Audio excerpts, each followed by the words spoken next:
Hey traders, my mid-morning video.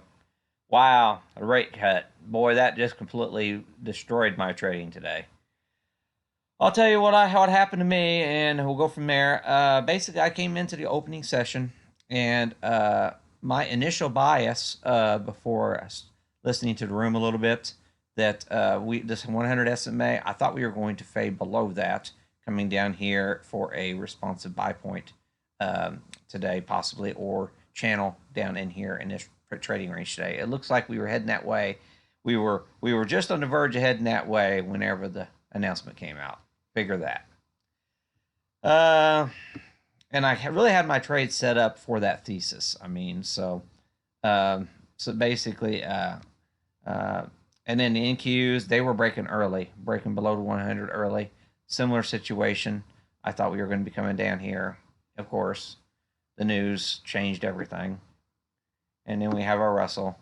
It was already multiple times below the 100 SMA pre-market, so I actually thought it was going to fall even faster. So, but that's the way it goes. News comes out and it changes everything. Okay, some things I was seeing this morning. First of all, I'm going to start with Apple. Okay, the main driving forces to the upside were Apple and Microsoft. Okay, and I have to use a different chart here. I guess I can use this one here. So, okay, and what I was seeing here for Apple, you had this gap up here, and we were coming right up here pre-market, back testing this gap, which has acted as resistance in the past. That was one of my reasonings, thinking we were going to find responses selling into the open, because Apple was running into resistance here. Okay, and then on top of that, if you go on our daily, you see how far we are away from our expected moves for Apples this week? So I figured if there was any chance of finding response to selling, it was this gap. And because of the overbought situation going into today's session. As that was one thing I was looking at for the morning session. Second thing I was looking for the morning session, another gap. Expected move high. We were well above it. Opening right here on the bottom of this gap, which has acted as resistance in the past. Similar situation. I thought we were going to have some responses selling early on this morning for a reversion lower. Excuse me. So, especially after such, this here was an all-time point gain in the Dow Jones. Okay, yesterday's move. So, it was only made sense to have some responsive selling first thing this morning, given such a relative move in the markets. And I still think that was a dead cat bounce we saw yesterday in the markets. Basically, the thesis I have here, we had the massive sell-off here. Everybody was loaded up on puts up here when the implied volatilities were cheap. They were buying protection for their positioning, okay? All the way up. Boom, we come crashing down. Well, now that we come up again, they had to short cover their put positioning. Well, we get right up to here right now. How do they protect their positioning now? Okay, and if this is truly a dead cat bounce, the only way they can protect their positioning now is to sell their positions as we come into resistance zones. And as of this morning, we were above the 200-day moving average. So this is a logical place for traders who took their put protection off to start ringing the register on their long positions, because the implied volatilities are so high for put protection now, they cannot afford to buy additional protection. If we do get a pop here, we have to have the implied volatility to really come in on these markets, which will take weeks or months for that to happen. And so the only thing they can do at this point is to lighten up on their positioning. So that's just something to keep in mind going forward here. That's why we're not getting a strong continuation move to the upside, because on these pop-ups, they literally have to sell their positioning now because they do not have adequate protection on their positioning. So just keep that in mind going forward here. That's why I still think that was a dead cat bounce, and that's why we're seeing some responsive selling this morning. AMD got an upgrade, and we are so used to semiconductors just going to the moon on these upgrades. And similar situation, AMD right here, right now, gap, back testing the gap. Uh, we've already went up into it before on AMD, but this was a prior gap area, and AMD is finding some resistance right here, right now. Uh, Initially this morning, if you go on the initial time frame, uh, I had some calls on and I had some puts on this morning because I had more of a bearish bias, but everybody in the room was really bullish. Because it could have went either way. We could have been on that Microsoft and Apple. We could be just blowing out through the gap, and I really wasn't for sure which way we were going to go this morning. So I did want to have protection both ways.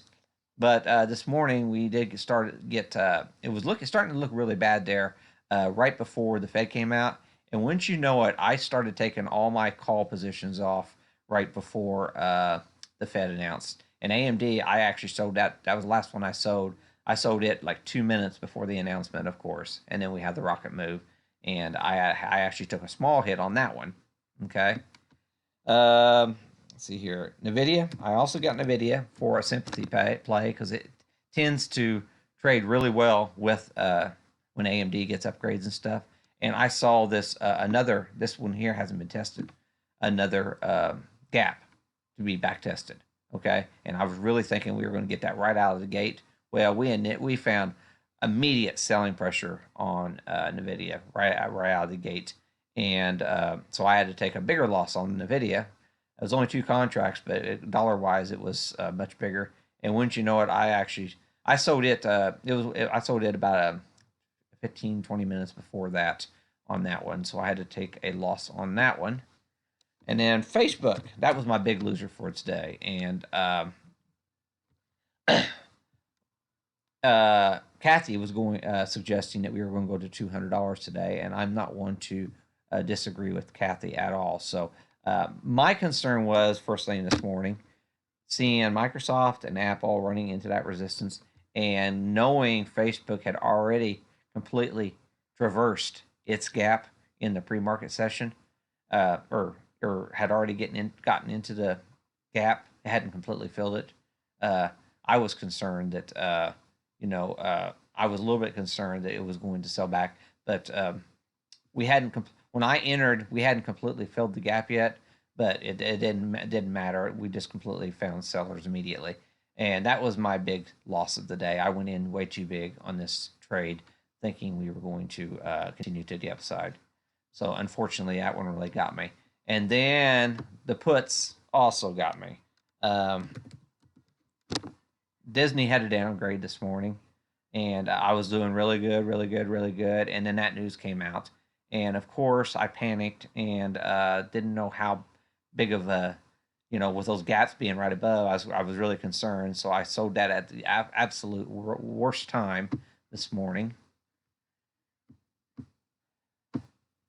Disney actually had a downgrade this morning, and that's why I actually took the puts in that. And Alibaba, right at the open, I took that short because they were talking about supply disruptions already. A report out this morning on Benzinga, and I was doing really well on that trade first thing this morning, and man, it completely just blew up in my face. So I had to take a hit on that one too. So I actually got into that one a little bit later, so it actually went against me too. So bottom line is, I wiped out 2 weeks gains today over that Fed announcement because it just, I I had no idea it was coming out, and I was just beginning to uh, uh, position myself for. I was just preparing myself for a longer short position, and I'm really glad it actually came out when it did, because another 2 minutes I would have probably been in much larger short positions going into the rest of the session. So, but that's kind of what I'm looking at. That this is a bear market rally, but now that the Fed cut the rates, it's hard telling what's going to happen here. Um, TLT still got a bid, sustaining a bid. The initial rate cut really tanked the TLT, but they brought it right back up here, and they're not willing to give in on that quite yet. So something to keep in mind. it's probably going to be under a little bit of pressure uh, uh, later on this week. So basically, that's all I've got to say here. If you like the video, like it and make some comments below and stuff. I'm sitting on my hands. I got smacked bad enough today that if I do anything else, it's going to be a revenge trade. And you got to know sometimes mentally whenever you just need to walk away and go out and go for a run or do something outside. Weather here is not too bad, so I'll probably work outside the rest of the day. Good luck, and hopefully you guys have some good trading today.